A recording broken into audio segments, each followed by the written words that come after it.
Welcome to Shelf Help. Today we're speaking with Marc Brown, founder and CEO of ONOIN, who's joining us from the New York City area. ONOIN is your new cooking companion, pre-chopped flavored onions, packed in 100% olive oil that can be used as topping, marinade, base for a sauce, or probably a bunch of other scenarios I'm not even thinking of. Uh, Prior to launching ONOIN, Marc ran R&D at fast-growing Clio Snacks, contract manufacturing, and Hain Celestial. So definitely know supply chain manufacturing very well in this space. So excited to get into it. But yeah, Marc, first off, for listeners that aren't all that familiar with ONOIN, give us just quick lay of the land in terms of origin story, why behind the brand, core products, flavors in the lineup, and then maybe just a few places people can get their hands on them. I know it's pretty early, but yeah, a few places people get hands on them today, and then we'll go from there. Yeah, of course. So, thank you so much for having me on today, Adam. So I'm Marc Brown, founder and CEO of ONOIN, and how this product really came about was actually was an idea in graduate school about almost 15 years ago. We were looking at white space in the market, and I saw that they had garlic, minced and chopped in every way, shape, or form, in water, oil, but not really onions. Entered into a contest, never really thought. Not that I didn't think about it, but knew I would always come back to it someday. As you mentioned, had a career in the food industry, worked at Danone, Clio Snacks, Hain Celestial, and kind of with the education, I'll say, of working in R&D and commercialization in small, medium, large size companies, I finally thought I had uh, the bones to go do it myself. So I took the leap, started developing the products, and kind of came about to where we are today. The initial product only was in oil, but as I've had two kids and love to cook, and really, my time was crunched, I realized as I went to go make dinner, I was always forgetting something, an herb, a this or that. We ran out of garlic. I don't have this. It went bad. So the thought of having everything all in one ready to go was really kind of born out of that. Give people an all-in-one solution that they can either use for culinary reasons or for convenience reasons, but you don't have to feel bad about it. And where you can get your hands on them is right now on my D2C website, Amazon, and then we are doing a targeted regional launch in the New York City area. So I'll be available in select ShopRites in New Jersey, and then stores like Uncle Giuseppe's, DeChico's, and some of the more specialty markets in the tri-state area. I mean, it seems like this is essentially like seems to be a new category that you're creating to a certain extent. And I'm kind of curious where do you envision the brand's going to sit in retail? Yeah, so I want it in the produce aisle. I hear anywhere from produce or deli, appetizing. Honestly, I want it in the perimeter. What I'm really trying to avoid is the center of the store, the oil, pickle, olive aisle, where it's very overwhelming. There's a lot of yellows and reds, and you grab what you need and you get out. You don't go there every time. Mentioning chopped or minced garlic, it's actually available in like 3 to 4 places in the store. But the Yeah. one that I want to merchandise it to is, yes, in produce, like on the stanchions by the onions and tomatoes and things like that. And while it's not always the most optimal place in the grocery store, the chopped garlic seems to sell well. So I will be right next to that. People will see onions and garlic and kind of realize, okay, maybe I don't need to buy an onion right now either. And I can just buy this product and save myself some time and effort tonight. Yeah, that makes a lot of sense. That's super smart. How do you think about educating consumers about a new product type like this, especially, in the early days with what I imagine is a more, stringent budget where, if you're not entering a new category, people are kind of familiar with it, but you're kind of having to educate some consumers to a certain extent. How are you thinking about that in these early days? Yeah, so it's something that's always been in the back of my mind that consumer education is always going to be tough. It's not a beverage where if it's in a can, of course, you crack it open, you drink it. A snack, open a bag, you eat it. You don't have to educate people of what to do with it. And this has really been, something I've thought about for a while. Even when I was handing samples out to family and friends, people just eat it as a dip or straight and say, "Oh, I love it." I said, "Great, I'm so glad you do." But there are 1,000 better ways, or not better, different ways to use it. It's pretty much anywhere you can use an onion, you put this.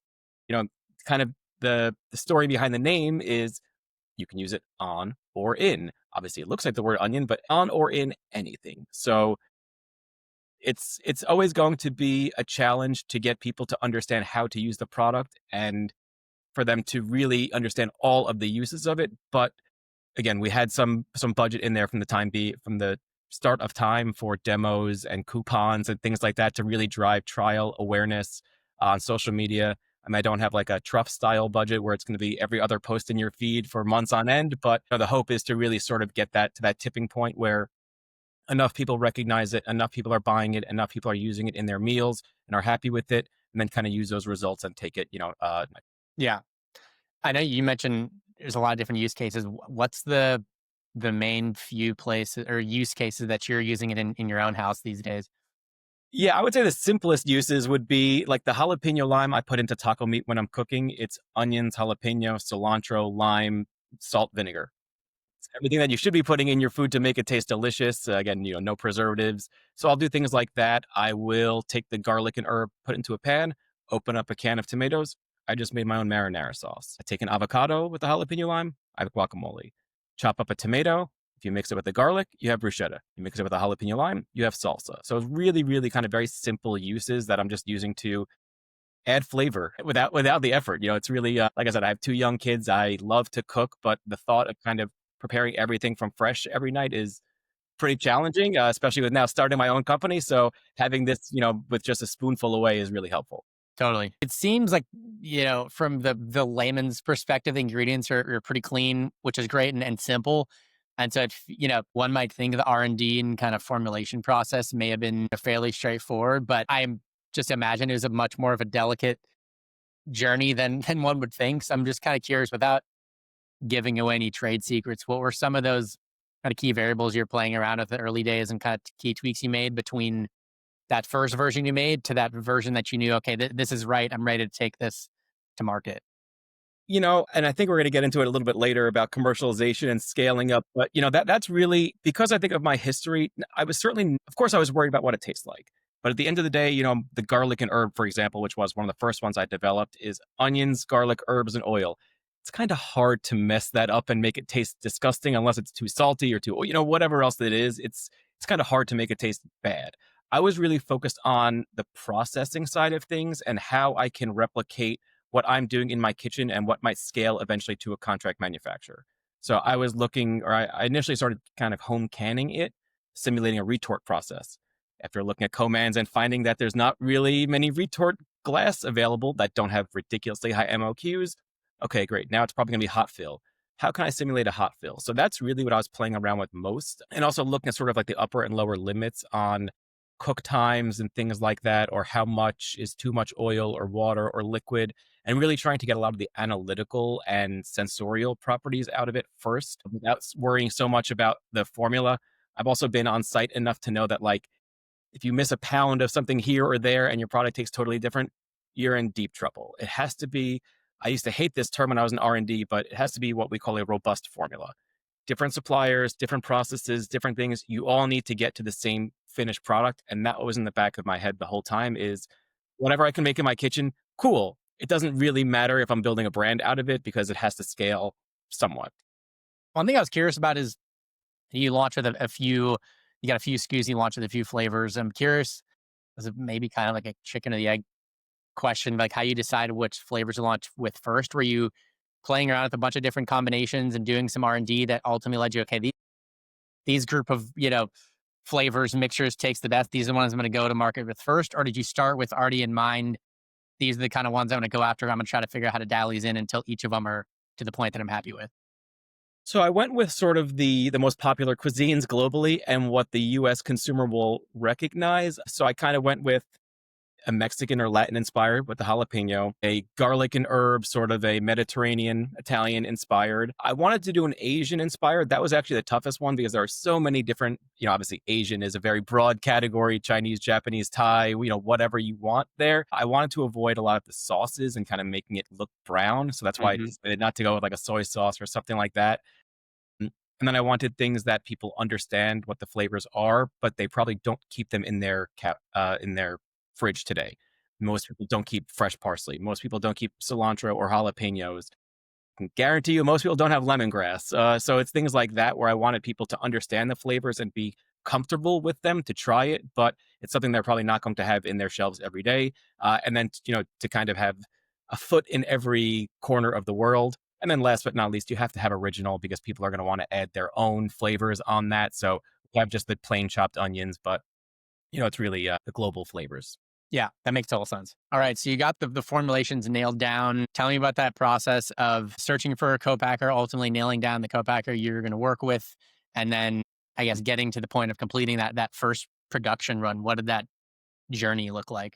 Yeah, so I mentioned, I spoke with a lot of different ones. I spoke with a retort manufacturer, and this was my job previously, was to identify and work with contract manufacturers. So a little bit easier for me than maybe some other For people, sure. but it's still really challenging. I was talking to a lot of different ones between, one of the most important things I think is a relationship. If people will say pricing this, that, the other, but if somebody's offering you rock bottom prices, but you don't trust them at all, are you going to go with them? So it's really sort of a balancing act between, I'll say, quality, communication, MOQs, price, and sort of who can you see yourself in business with, not only today but the future. So, I was talking with some smaller scale co-mans, and after looking at it, it was like the second I get a decent sized PO, I'm going to have to move out and go elsewhere, which means more time, money, effort trying to industrialize it at another place. So maybe, maybe that's not the best advice, but kind of sliding into a co-man that's maybe a little bit too big for you right now, but will give you operations room to scale. That way, when you do get that PO and you are scaling, it's nothing you have to worry about. Yeah. It was kind of in my thought. Well, the thought in my head is, I finished producing my products totally at the end of September, mid September. I don't have to worry about that anymore. Now I can worry about selling and kind of building the brand. And when I need a new product, I send in a PO. I don't have to worry about, can they make this? Are they going to, X, Y, Z? It's really kind of freeing yourself up to worry about the rest of it. So that it's not necessarily the easiest or the clearest answer, I'll say, but relationship, because you are going to be working with these people. They are going to be making your products. They are stewards for your brand. You need to have complete trust with one another. And the last thing I'll say is transparency. Totally. If they're not going to be transparent on certain things, there's no reason for that. Of course, they should make a profit on all of these things. It's a business after all. But like, if you say that oil went up 200%, I want to see that PO. Because if it did, I have no problem adjusting my price and giving you that, that money back. But we need to kind of have a little bit of mutual trust with each other. Yeah, totally. Talking about brand identity, packaging design for a second, the labels look really great, by the way. I'm kind of curious, what were the kind of key variables that were top of mind for you when you're building out your brief or whatever you design or agency work with as an example? Yeah, what was kind of top of mind for you? So we talked about consumer education and the fact that people have to know what this product is. The fact that the name is close to onion really helps me out, but I think that was kind of the first thing I thought of was, how can I convey what is inside of this product or package to the consumer? Yeah. If it says Mark Special Sauce, people have no idea what it is. We talk about the zero moment of truth. You basically have like 0.2 seconds to get someone's attention on shelf. Then you have the first moment of truth where they actually look at it, they start looking at it, and they realize, okay, what is this product all about? But you have to get their attention within that zero moment. So I spent a lot of time looking at the shelves, walking through different stores, and the three biggest things I thought of were brand block cohesion. I want them to look really nice when they're sitting next to each other, but they have to be very clearly identifiable as to which is which. There's nothing worse than looking at a shelf and seeing, what am I looking for? Did I buy the right thing? And oh, this one has X and doesn't have that. Like, you shouldn't need a magnifying glass to understand what you're buying. And then the third thing was, I wanted visual representations on there. People, again, shop with their eyes, not really reading. So the fact that you can, again, see an onion, see exactly what's on there and kind of understand really quickly, okay, this is an onion. There's probably some garlic and some lemon in there. Okay, now I'm interested. Now I'm going to pick it up. Now I'm going to learn more about that product. But you have to have somebody to pick it up and look at it in the first place. So those are the biggest things. And the key in my mind is, it has to look good together, but you have to kind of differentiate very quickly what's what. Say I came to you and told you I was launching a new CPG food brand as well. 6 months, year behind you, about to just kick off the same process with any, I guess, what are like things that come top of mind in terms of things I should keep top of mind that might trip me up along the way, or just kind of tips that you would say, definitely keep this in mind? Yeah, I would say just be very, very careful is not the right word, but just making sure that people are understanding what your product is. So if it's a snack or whatever else, it's a popcorn, that might be a little bit easier. But if it's something like a marinade or a dressing or something that's not immediately in a drink or snack category, it's, what is this product? The second advice I would say is walk the shelves. Walk the shelves in several different markets. Look at your set, find what you like, find what you don't like, find what's missing, then walk the rest of the aisles, kind of see what stands out to you. Is it colors? Is it visual representations? What exactly do you like or don't like about that packaging? And try your best. Again, I'm not an artistic person, but really try to write down or just verbalize, why do you like that package or why don't you like that package? And you'll start to kind of see some trends come up of, I don't like that because it's really hard to see the words, or I can't understand the flavors, or I'm not sure, or the color is whatever. But just to get a sense of what you like or don't like. For example, in mine, the category is very old world, Cento, B&G foods. So I wanted to go very modern. I don't want to say minimalist, but sort of very different than anything that exists out there, which is again that very old world Italian style kitchen. So I went something, a different way. I didn't want to fit into the crowd. So I would say there's no substitute for walking the aisles and taking pictures and looking at as many products you get your hands on. Shifting gears a little bit, I know between Clio Snacks, Hain Celestial, Danone, you definitely got a lot of experience in all things R&D, formulation, commercialization, contract manufacturing, all that type of thing. And you touched on that a bit in terms of how important that relationship is, but maybe beyond that, in terms of just finding the right contract manufacturer, co-packer, getting production off the ground. Anything else that you didn't speak to earlier in terms of kind of what a evaluation checklist should look like, or other factors that are the things that should be top of mind? I mean, you'll definitely want a contract. I know you don't want to slow yourself down, but you at least want to look at what the contract they're presenting to you is. If there's anything in there that you look right away and say, whoa, that's going to be a problem for me, kind of get that out of the way in the first place and understand why that might have been put into the contract. Something for, smaller brands might be minimums. You have to guarantee a minimum quantity. Never put a take or pay. That's what's called into your contract. You never want to have to guarantee volume. If you're a growing brand, kind of explain that. And if they don't want to be in business with you, then you might need to find somebody else until you can get to that point. I hate to say it's vibes based, like the kids, but it really is sort of, again, do you trust this person? Do you want to be in business with them? You should be talking to them all the time. I don't care if you're only sending POs once a quarter, inventory, shipments, this, that, checking in. You need to like this person and you need to trust them. You Yeah. don't have to be best friends with them, but price, everything else, they're all going to work themselves out. But you have to have a partner that's in it for the long haul and understands that they, again, I've said this before, they are stewards of your brand. They are the ones making your product. They are the ones that if there's a recall, you're going to go to them first. Product quality, anything. So you have to feel comfortable with it. And then you can kind of look at all the rest of it of turnkey and this and that. But it has to start with like, do I get a pit in my stomach every time I have to talk to this person? That's a Right. problem. That's not a good sign. No. Once you've got to decide when you want to work with, I assume you would say that it's a good practice to go and actually visit the facility in person. What should a new founder kind of look out for during one of those plant tours to predict any future potential headaches or QA issues? Yeah, so this might be a little bit different if you haven't worked in sort of the R&D or quality part of things, but take a look around and are things dirty? Are things out of place? Are things labeled? Are people sort of following rules? And I know that might be difficult to see, but like GMPs, good manufacturing practices.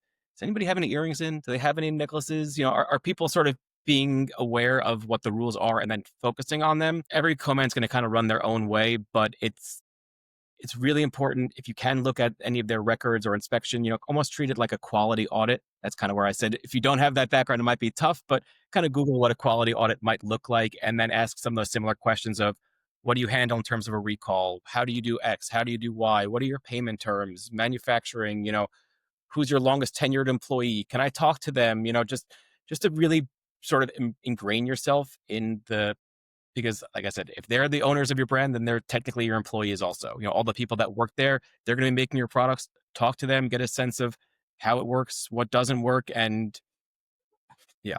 In your experience, like are there any hidden line items that are the most common things and kind of balloon the actual landed cost? And this could be maybe having to store the product if it's not moving as fast as you think, or test batch premiums, or anything that brands should kind of try to address upfront in a co-pack agreement to kind of avoid any of those surprise costs that end up coming in and the margin looks a lot lower than you were planning on. Yeah, I mean, this may not be necessarily tied to margin and a finished product, but I would say just watch your costs when commercializing. If you're not going to be able to run saleable batches, how much money are you going to put out before you even have product that you can take to market? How Right. many batches? What are the requirements? Is it going to be, for those that don't understand, turnkey versus toll? Are you going to be buying the ingredients and labels, or is your manufacturer? Because if so, let's say you need 50 pounds of an ingredient, but you're the one buying it. The minimum is 500 pounds. Are you going to buy all that? Is that all going to sit in your co-man now? So a hidden line item might be you have a pallet of an ingredient that you use once every whatever. Now that's sitting in their warehouse. You're paying $20 a month on it. It might go bad. It might be this. So it's really just kind of watching all of the anything that's not directly tied to your product COGS, I would say. Just be really, really careful. Make sure that if there's any packaging costs or tariffs built in, just to really understand the three main drivers of cost at a co-man are raw, pack, toll. Understand the drivers of costing within each of those buckets, and then you can kind of see where things going higher, where things going lower, and also then what kind of fits outside of your COGS, whether that be freight or whatever else, but just to understand where are you bleeding within that P&L. I think in probably the earlier days, you'd probably say like, supplier, co-packer redundancy is just not that important. You just need to get the first production runs out the door, prove this product market fit and all those things. But I guess at what point should a brand start thinking about supplier and co-packer redundancy to the point, if something happens, you've got that backup waiting? We always went over this at my previous company, and it was always a very heated discussion, I'll just say. I think supplier redundancy is, I don't want to say way more important, but a lot easier to achieve. Sure. So the example I gave about my ingredients and my process, we've used a different couple types of herbs or garlic or lemongrass to make sure that the product looks and operates the same no matter what the input is. It can become a little bit more challenging on the co-man side of things because, a thought exercise. You go find a co-man, unless they're right next door, is their pricing the same or is it cheaper? If it's cheaper, why wouldn't you move your business there?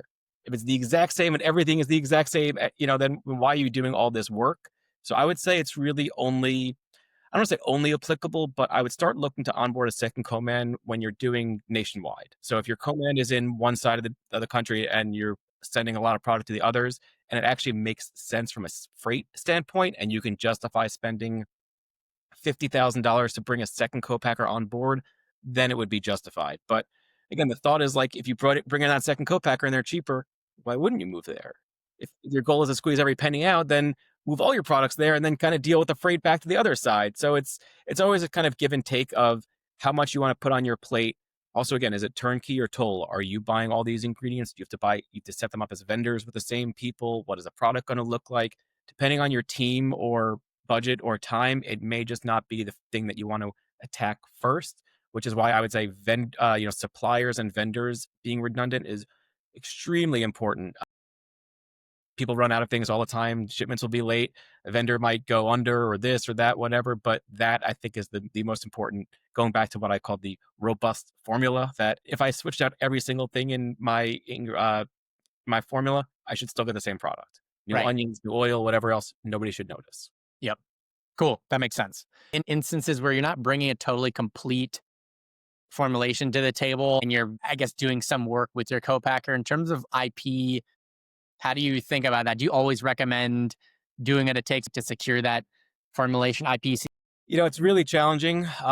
You bring up a good point about your co-man. So that should be addressed in your contract, that they should not be making similar products or anything substantially similar, whatever language you want to put within your contract. All of the know-how and IP should be yours. Is it protectable? That I think is something, a completely different story. I would say personally, I don't think it's worth it to protect your IP. You're building a brand. I mean, listen, I'll just come out and say it. It's onions, oil, XYZ. There's Sure, nothing right. really proprietary. Most food products do not have anything proprietary in it.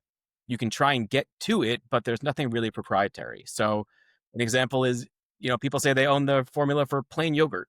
It's milk and cultures. It has an FDA definition. So what exactly do you own? That's Right. where I'm focusing really around like the process and how to turn X into Y. I think that is more protectable. The actual, summary of steps taken to get an onion into this product, not just the formula itself. Yeah, that makes total sense. Leading to the next question, talking about more new product development and commercialization, actually bringing a product to market. We're kind of coming to the keys to successful new product launch in terms of hitting the budget that you were planning for from the beginning and also from a launch timeline. I feel like that's often you see so many times a brand is targeting, hey, I want to launch this product or this, product line extension, something on X date and ends up being 2, 3 months later. Yeah, timelines I could speak to a lot about. I did some project management, and the tools, the two schools of thought are you going to build it forward or backward. I personally like building the timelines backward from launch. Of to your point about, okay, I have to hit this new retailer window, I have to ship on this date. Kind of build everything backward of lead times for labels, this, that, approvals, and then kind of go back to where am I today, and what are the immediate next steps I get to hit those critical milestones. Yeah. Get to that point, and how to really kind of manage that scope creep is always sort of really tough. Of what are the must haves, what are the nice to haves, and then if possible to get a cogs target upfront. That way when you're doing flavor work or things like that, being able to understand, okay, my finished jar has to cost $5.10. I'm at $5 right now. If you talk to the flavor company and tell them you only have 10 cents to play with, that makes their job a lot easier. So it really cogs targets, but also same thing about must to haves or nice to haves. You have 10 cents to work with, but it has to be kosher, organic, this, that, the other. Without kind of really understanding the bounds, you're really shooting in the dark. And I would say just being as tight as you possibly can on all of those things will just help you out later on. Of Yeah. course, you know what you're launching, but price and what the non-negotiables, I'll call it. What's the most common place that brands underestimate cost or I guess complexity, which may plays into getting, leading to a delay in launch in this kind of commercialization stage. Yeah, I mean, it's really the actual commercialization. I mean, plant trials, they fail a lot at big companies, small companies, whatever else. If you're walking in and you're doing something you've never done before, yeah, if it's a new flavor that's the exact same everything else, sure, that's pretty easy. You could probably run a saleable trial. Something that you've never done before, you go in, you think, oh, we're gonna figure it out right away. No, you're gonna run that trial, and there's gonna be three more things that kind of pop out at you, and then you have to fix and then go back. So it's the actual commercialization and giving yourself enough time for that. In the example I used, people will build timelines and say, okay, we need to order graphics. It takes 8 weeks for lead, for whatever, blah, blah, blah.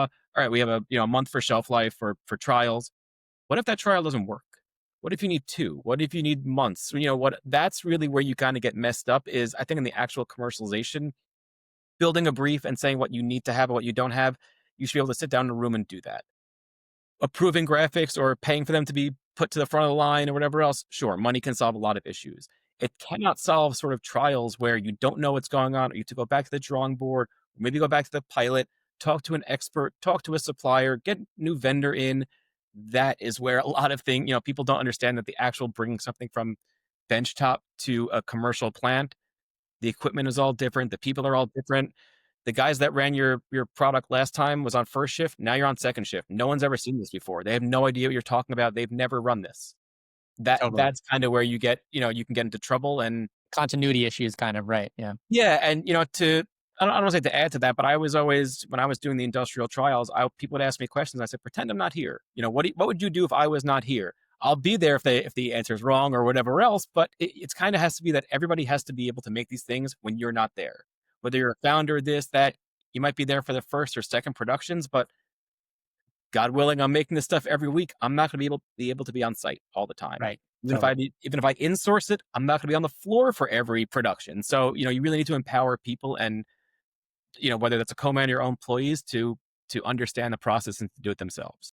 And how do you think about, and this, I'm not sure how applicable this is to when you're working with a co-man and they've got, assuming they've got, excess capacity versus if you're more vertical and everything is in-house. I'm not sure if that's what it looked like at Danone, but I'm curious, like, how you think about introducing new products into an existing production line schedule. You don't want to decrease the number of units you're producing for the existing product line that's already selling well. Yeah, I think it would be just to be as clear as possible and upfront with the co-man of what your expectations are. Also with distributors, when you get a PO, what is that lead time? If you tell them you need 4 weeks versus, maybe they'll carry more inventory, but to really kind of understand what your turnover looks like and what your inventory turnover and then what the line time at the co-man looks like, have a call with them and say, hey, are you guys booked up for the next 2 months? And they say, yeah, we have absolutely no days available. There's no line time. Okay, you might need to start planning things on a more quarterly basis. If they're more flexible and you may be only running for a couple hours or a day here or there, then you can kind of have more flexibility and understand what the the pros and cons might be of building up a lot of inventory or kind of making it made to order, I'll say. Yeah. When we spoke like a week or two ago, I think you touched on kind of the importance of using scalable ingredient supply chains in your formulation. Can you kind of touch on this a bit and why it's important? And maybe if you have some example of what led you to know this was important in terms of things came up in the past? Yeah, I mean, I think it's really just my first, I'll say, big boy job was at Danone, and really just looking at, okay, when we need strawberries, we have to contract from all over the world in 15 countries, and they need 6 months in advance because we're buying hundreds and hundreds of thousands of pounds. So if you are calling out that your product is only made with Moroccan strawberries, what happens when there's a drought there? Right. When now you have to change your packaging. Forget finding a new vendor. Now you have to change your entire communication. So it's really important, or I think it's really important to Yeah. have, like we talked about, a flexible supply chain where if these onions aren't available, great, I can go to somebody else. For that reason, people have asked me, oh, are they, Vidalia onions or this? I say no. Those are available from one place, one time a year. They're yellow onions, available globally, not a specific type, not Spanish, not sweet, whatever. Those are all sub varieties of yellows, but they're just yellow onions. So that I think is just really important because you do not want to get yourself into a position where you think you can scale, or CPG is one of the only places where you can 3x your business very quickly in succession by getting new regions, new doors, whatever else. You do not want that to be the issue where, oh, I'm sorry, I'm buying this one herb from the regions of whatever. They can't buy it for another year. That's really tough. And agricultural commodities are even tougher when you're talking like that because they're only usually available once per year. And that way people contract them until the next cycle. You might be overpaying this, that, the other, but a lot of spot markets can really kill you. And I think we saw that with kind of cocoa in the past years, where a lot of brands were really hurting because they didn't plan things properly. The cocoa market exploded. And if they were saying, oh, we're only from the Ivory Coast or whatever else, it didn't leave them a lot of options to sort of flex within their supply chain. And if they didn't have the cash flow or the margins to really survive that, people could have been in a lot of trouble. From a production line standpoint, you've been really on this contract manufacturing side, really close to being on the floor and in factories and whatnot. Like, how do you recommend brands kind of balance the desire to have the best packaging that's going to stand out on the shelf the most? Oftentimes, that doesn't really jive with the most efficient from an operational standpoint. So I'm curious, how do you think about that balance of making it look really good, but also minimizing, labor and touch points, optimizing for automation, that kind of stuff? I would say unless you're going to have something really, really outlandish or it's going to become your signature, I mean, go to a wine store or something like that. Everyone has a different bottle. It's nothing is really sort of driving that home to me. So I personally, people would ask me when I was talking with all these co-man, they said, what jar do you want? I said, what do you have? I want what you have on site because like we talked about, if I need lead times, oh, great. My glass is still in Taiwan. It's going to take, 16 weeks to get over, whatever, all this stuff. What do you have? What are you running today that's available on site? You're going to get your volume discounts, you're available. So unless you're going to go something so outlandish, and I wrote down some examples of like there's like a hot sauce that's in a grenade, or the I vodka know that's what in you're the talking about. Yeah, skull, yeah. yeah, or the vodka that's in the skull, which I think is Dan Aykroyd's company. But like unless you're really going to go something so outlandish that is you have to stop and look at it and may not even buy it, but just be like, oh, that's really cool. I don't think it's really worth it to have those added costs on such an early stage budget. I would focus really on the graphics and, kind of try and be bold like that rather than a long, skinny jar that, I'm the only person that buys it in America. That just Yeah. doesn't really help out anybody. Yeah. I think that makes total sense. I think that's a pragmatic way to look at it. Pretty much, yeah. All right. So let's just say a brand has kicked off things with a co-packer. What does an effective S&OP process look like? Yeah, I mean, of course, it depends on how often you're running with them and how often you feel you need your touch points to be, how many shipments are going out. But I would say you want to have at least a biweekly touch point. People, after 2 weeks, your own brain starts to go and you forget what people are talking about. So just having something on the calendar at least again every 2 weeks with that person to say, hey, no orders this week, or we're planning on producing, or are we still good for this, or any problems, or how's your production schedule, or whatever else it is. They can be 10-minute conversations. They can be 5-minute conversations. But during one of those times, you will have a much deeper conversation that will make it worth it. You do not want them to forget about you. Yeah. So it's a little bit hard to say, for sure how often you should be meeting with them or, for SOP planning, but you want to make sure that you have enough inventory to make something should you need it, or depending on, what your calendar looks like. If you're, again, guaranteeing people within a week that you're going to have product, you better have the inventory or the mechanisms to go get it right away. A bit of a related front. I'm not sure what sophistication level the average co-packer has, but in terms of tracking KPIs and a dashboard on a daily, weekly basis, let's just say, wake up in the morning, numbers you want to look at to make sure everything is on track from a production standpoint. What does kind of the ideal KPI dashboard look like? I mean, the two biggest things are service. Are you ordering are you getting what you're ordering? And then, what we call OTIF, on time, in full. Not only are they making it, but is it the full order? Hmm. You need to make sure that you're actually getting what you ordered. So those are the two biggest things of are they holding up their end of the bargain? Right. Secondly, would be sort of the deeper things of quality sort of metrics. So like you want to do complaint per. You really an aside about complaints. Don't have a total number of complaints. Peg it to something like units or tons or something like that, because that's the really only way to see if you're getting better or worse at these sorts of quality issues is to track your complaint by metric ton or something like that. Not so much a KPI or a data, but really wanted to track like how they're looking at innovation and cost savings. Or they kind of coming to you with ideas about not so much innovation, but cost savings of, hey, we saw this, it's inefficient. If you got super sacks of sugar instead of this, we could be a lot more efficient and tolling would go down or something like that. And then, I mean, the actual dashboard or something like might be waste, I would say, of making sure that if you have 2% waste allowance, Yeah. that's actually being, held to it of, so kind of, again, go through your numbers. You have 1,000 pounds and each one is each of your packages is a pound. You should have 998, assuming a 2% loss. Is that real? Just to kind of keep tracking that, because I think that's a big one where people really don't look at. The Waste, costs can add up there too, right? Yeah. yield and waste is a big one that people don't really look at. Are you using the correct amounts of ingredients? Is your consumption all, lining up? So that's Yeah. a big one. With just with all your experience in this area, looking back, anything comes top of mind, like a decision or strategy that in hindsight, maybe you would have done differently in terms of this whole R&D, formulation, commercialization, contract manufacturing world that might just be helpful for some other up and coming operators that may avoid some of the learning lessons you've had to get along the way? Yeah. I mean, there's more than one way to skin a cat, more than one way to bring a product to market. With my background, I really focus on the product. You can build a brand and you can do all these things, but the product has to be there. And, an anecdote I've thought about for many years is the sandwich cookie, Hydrox and Oreo. Who was first to market? Hydrox. Who's worth $50 billion today? Not Hydrox. So it's focusing on the product and the brand. They're two completely separate things, in my opinion. You need to have the product. You need to have something that people are going to want to buy, something that tastes good. And like we talked about with Coman, I really focused on, okay, I have a product people like, the concept that people like. Now I need to industrialize it.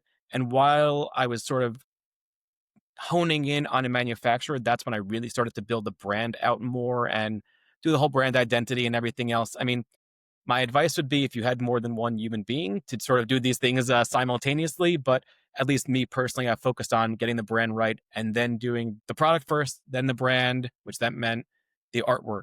Great. Now our artwork in the brand book is done. Now packaging. Okay, that's done. Now we need to have a photo shoot because I need assets for a website. That's all going to kind of bring everything together. And it finally came to a head for me at the end of the summer, early fall, where all of those things came into place and I was able to launch. It took me almost a year and a half of kind of doing all those things behind the scenes little by little. So you could probably do it faster if you just sort of multitask, but then just be aware that you might need to kind of go backward and understand. For example, we're talking about jars and labels and manufacturers. How are you going to design a label if you don't know your jar and you don't know your die line? Yep. Things like that. You can get so far and you could have your brand identity, but you cannot finish your packaging and your die line until you know your jar. You don't know your jar until your Coman. You don't, there's too many things that kind of go back and forth where it has to be a sort of step-by-step process. And you don't want to go too far out of order because it's going to make your life kind of miserable on the back end where Right. now you pay to design two labels because it has to be an inch shorter or whatever else. Yep. Totally. Last question for you, Mark. This has been great. But any brands, trends in this CPG space that you're just kind of particularly excited about? Things you've been tracking at all? Yeah, I think, the one trend I like is the home cooking trend, obviously with my brand, but I think, products like Momofuku and Fly by Jing, Heyday Canning have really shown that you can have really tasty, delicious food in your own kitchen Totally. and in jars and cans and all of these things. It's sort of our generation that's not going to accept the TV dinners and the bland and whatever else, that you can have good natural food that you can still cook at home without breaking the bank. So I really love that trend. The trend that I don't love, protein. I mean, it's everywhere, of course. I think fiber is still the big one. It's gut health and fiber. I was an Activia guy. I worked at Danone. So I really love the gut health trend. I think that's a really underrated study. I'm not going to try and make any claims with the microbiome and people's brain health, but I think there is a link there. We'll see what happens. But I really like and think that's a really big thing of fiber, gut health. Protein can take it or leave it. Well, awesome, Mark. This has been great. What's the best place for people to follow along with you, and then best place to people for people to follow along with ONOIN in these early days, which I think there's gonna be a lot of exciting updates coming. Yes, lots of exciting updates. We're going to be rolling out in stores soon. Amazon. You can find me on Instagram, eat.onowin. Perfect. Don't let the typo fool you. ONOIN on Instagram and TikTok and LinkedIn. Perfect. Awesome, Mark. This has been great. Appreciate the time.